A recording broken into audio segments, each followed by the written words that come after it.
Hello guys, welcome to judiciary point. This is Manjari Singh. आप सबको पता है कि छत्तीसगढ़ जुडिशरी का प्रीलिम्स 10 नवंबर 2020 को है।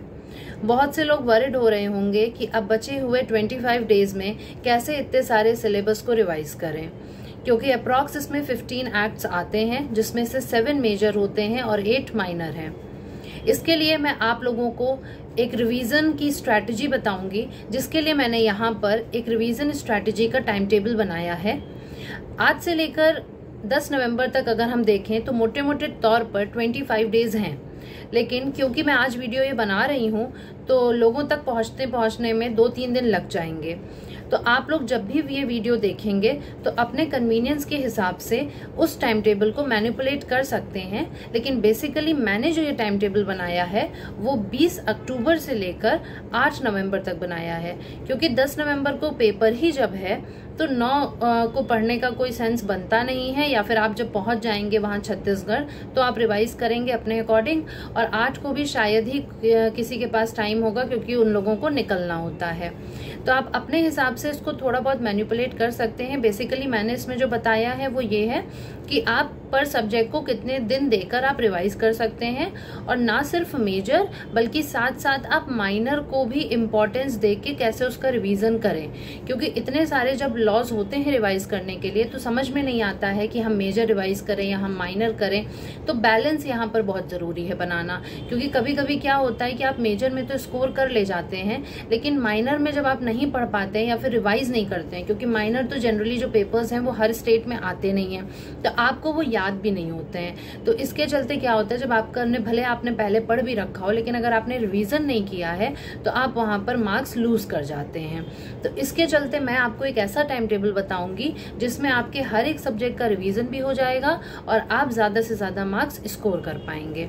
तो चलिए हम बात करते हैं। अगर 20 अक्टूबर से टाइम टेबल बना रहे हैं, आज है जब मैं ये वीडियो बना रही हूँ तो ये है 16 अक्टूबर, तो इसके चलते 4 दिन बाद आएगा 20, ठीक है। तो उससे पहले जो लोग देख लेते हैं वीडियो, उनका जो भी एरिया वीक है वो उसके अकॉर्डिंग 1-2 दिन बढ़ा सकते हैं, और जिस सब्जेक्ट पे उनको लग रहा है कि ज्यादा देना है या कम देना है वो उसके हिसाब से उसको मैनेज कर सकते हैं। मैंने यहाँ पे स्टार्ट किया है कि 20 अक्टूबर से लेकर 23 अक्टूबर, जिसमें 4 दिन आ जाते हैं, आपको 4 दिन में सीआरपीसी को डिवाइड करके रिवाइज करना है। उसके साथ मैंने एक एक्ट जो लगाया है वो है माइनर का, छत्तीसगढ़ रेंट कंट्रोल एक्ट।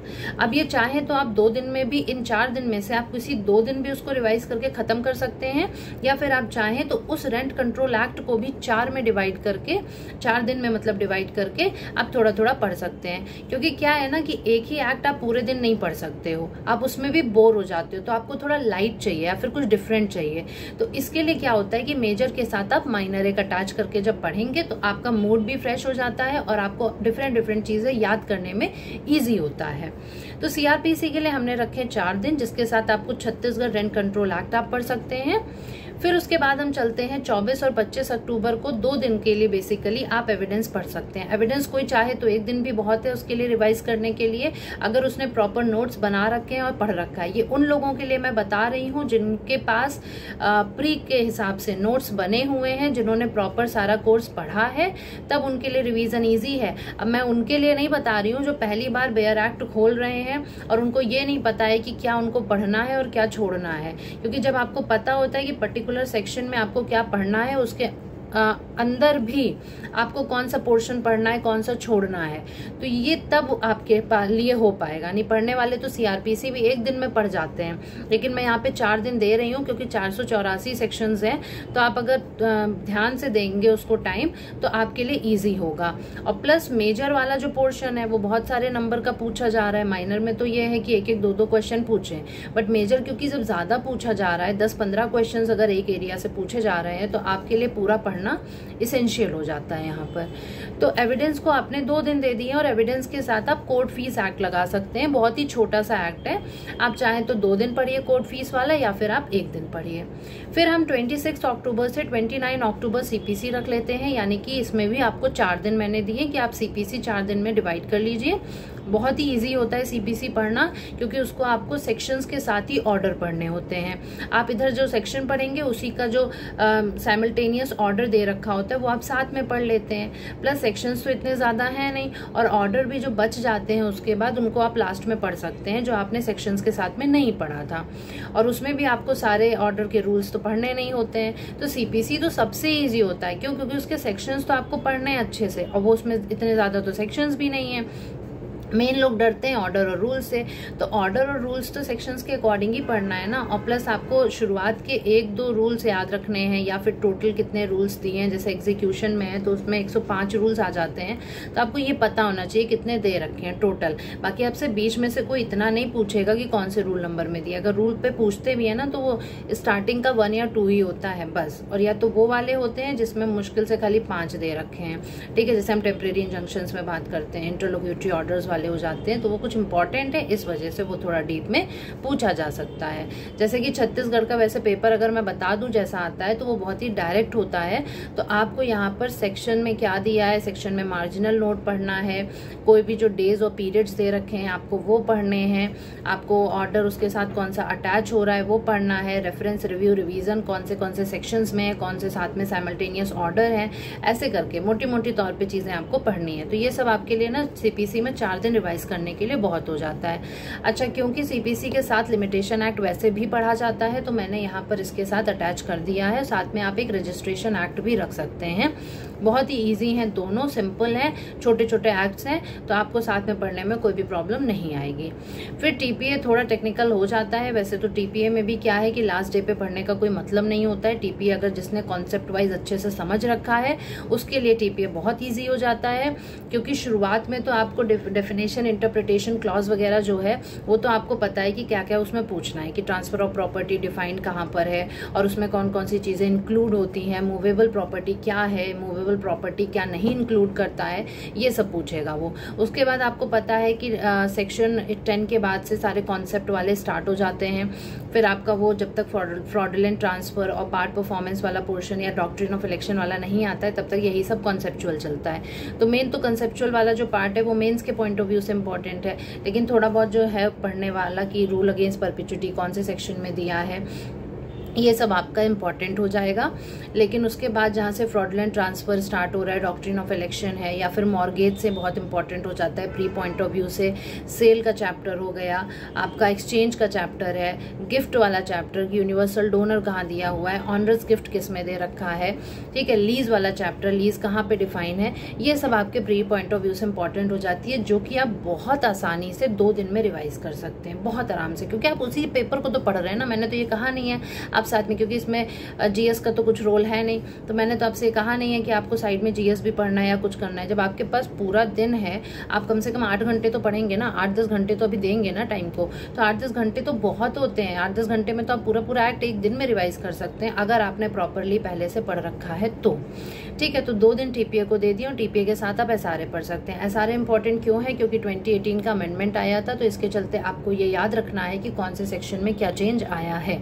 साथ ही जो इंजंक्शन का पार्ट होता है, मैंडेटरी इंजंक्शन, टेम्परेरी इंजंक्शन, परपीचुअल वाला, परमानेंट वाला, ये सब पोर्शन आपको अच्छे से पढ़ना है, ठीक है। फिर आ जाता है अक्टूबर हो गया। अब आप खुद देखिए कि अक्टूबर होते होते 20 से लेकर 31 अक्टूबर तक, ठीक है, आपने सीआरपीसी पढ़ लिया, आपका एविडेंस हो गया, आपका छत्तीसगढ़ रेंट कंट्रोल हो गया, ठीक है, आपका कोर्ट फीस हो गया, सीपीसी हो गया, लिमिटेशन और रजिस्ट्रेशन, मतलब 3 मेजर और आपके 4 माइनर, ठीक है, 3 और 4, 7 पेपर आपके तैयार हो गए इतने दिन में। अब हम आ जाएंगे नवंबर में। नवंबर में आपने स्टार्टिंग के 3 दिन दे दिए कॉन्स्टिट्यूशन को। कॉन्स्टिट्यूशन सबको पता है कि लास्ट मोमेंट पे ये भी पढ़ने वाला सब्जेक्ट नहीं है, क्योंकि इसको लास्ट में पढ़ोगे तो बहुत ही आप डर जाओगे देख के। लेकिन फिर भी जो स्टैटिक वाले, मतलब क्योंकि जो एफआर वगैरह है ना, तो वो भी आपने अगर केस लॉस पहले से पढ़ रखे हैं तो आपको लास्ट मोमेंट पे तो रिवाइज करना नहीं है। लेकिन जैसे है प्रेसिडेंट हो गया, वाइस प्रेसिडेंट है, गवर्नर हो गया, ठीक है, ये सारे जो प्रोविजंस हैं आते हैं, तो इसको आप रिवाइज कर सकते हैं। 3 दिन आपके लिए कॉन्स्टिट्यूशन के लिए इनफ हो जाता है। प्लस आप इसके साथ फिर इसीलिए मैंने इसके साथ लैंड रेवेन्यू कोड ऐड कर दिया है कि आप उसको टाइम थोड़ा ज़्यादा दे दें, क्योंकि उससे क्वेश्चन ज़्यादा पूछे जाते हैं। माइनर में जो छत्तीसगढ़ वाले स्पेसिफिकली हैं एक्ट्स ना, लाइक रेवेन्यू, हाँ, लैंड रेवेन्यू कोड हो गया, रेंट कंट्रोल हो गया, और जो एक्साइज वाला है जो भी मैं बात करूंगी, इन तीनों से क्वेश्चन ज़्यादा पूछे जा रहे हैं माइनर में, तो आपको इन तीनों पर ज़्यादा ध्यान देना है।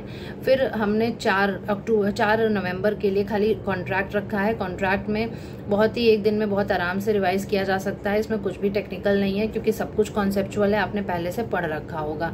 आपको सिर्फ एक बार सेक्शंस देखने हैं, तो सेक्शन देखने के लिए एक दिन बहुत है। इसके साथ इसीलिए मैंने कोई माइनर एक्ट नहीं जोड़ा है, क्योंकि आप पूरा दिन एक दिन कॉन्ट्रैक्ट को दीजिए और आप बहुत आराम से उसको रिवाइज कर पाएंगे।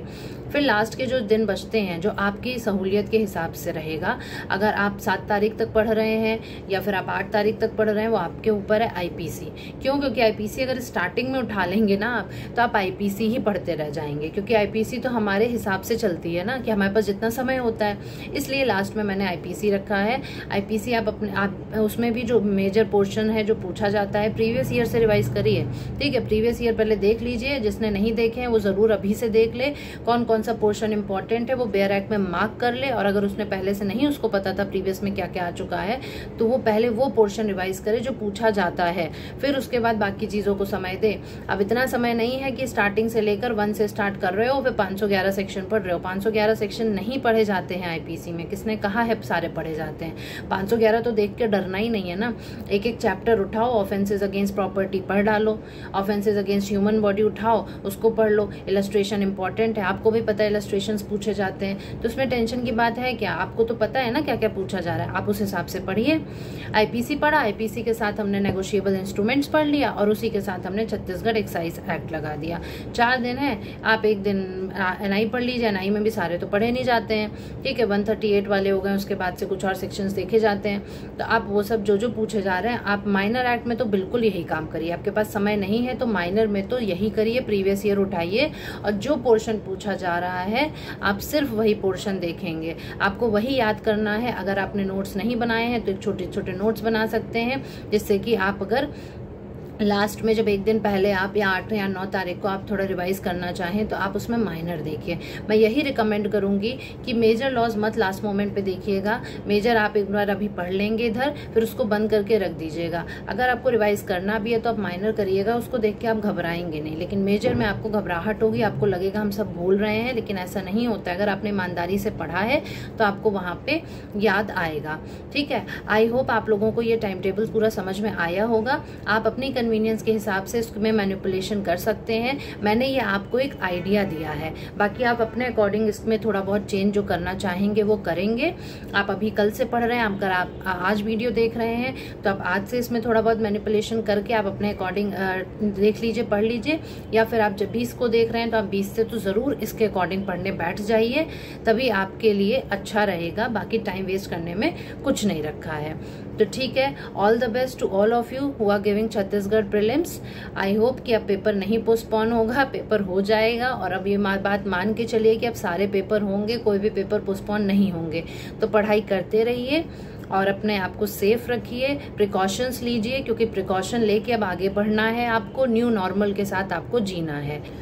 जिन्होंने मेरा चैनल अभी तक सब्सक्राइब नहीं किया है, या फिर जो लोग पहली बार मेरा वीडियो देख रहे हैं, वो मेरा चैनल याद से सब्सक्राइब ज़रूर कर दें और आप बेल आइकन हिट करें, जिससे कि आपको नोटिफिकेशंस की अपडेट मिलती रहे। आपको अगर आज का वीडियो पसंद आया है और आपको लगता है यह आपके लिए काफ़ी बेनिफिशियल है, क्योंकि आपको टाइम टेबल कोई भी बना के नहीं देगा और आपको हेल्प नहीं करेगा रिवीजन स्ट्रैटेजी में, सो आपको लगता है अगर आपके लिए बेनिफिशियल है तो लाइक ज़रूर करिए और अपने फ्रेंड्स लोगों के साथ शेयर करें, जिससे कि आपके साथ साथ और भी कई लोगों की हेल्प हो पाए, ठीक है।